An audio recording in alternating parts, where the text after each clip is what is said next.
Šobrīd Publisko un izdevumu revīzijas komisijā esam uzsākuši visu valsts kapitāla sabiedrību tīklu pārskatīšanu un pieprasām kapitāla daļu turētājiem, ministrijām sniegt savu redzējumu, vai tiešām mums valstī ir nepieciešams tik daudz 63 kapitāla sabiedrības. Katrai kapitāla sabiedrībai būs jāattaisno savu eksistence un pastāvēšanas jēga. Jo ir kapitāla sabiedrības, kuras vai nu savstarpēji dublē savas funkcijas, vai to funkcijas varētu veikt kāda cita valsts iestāde vai ministrijas departaments, piemēram. Un tai nav jēgas pastāvēt kā valsts kapitāla sabiedrībai tikai tāpēc, ka vēsturiski tāds lēmums kaut kad ir pieņemts.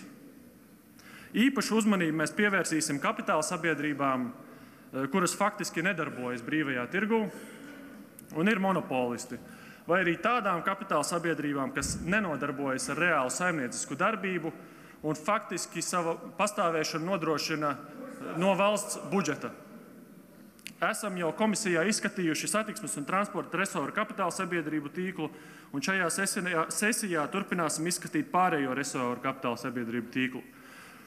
Papildus tam kapitāla daļu turētājiem, jeb ministrijām mēs uzdodam pārskatīt ne tikai tēriņus, kas saistīti ar padomju un valžu darba nodrošināšanu, bet arī uzdodam izveidot kopīgu atalgojumu sistēmu, lai nebūtu tāda disproporcija, kāda ir šobrīd starp valsts kapitāla sabiedrībām un pārējā valsts sektorā nodarbinātajiem.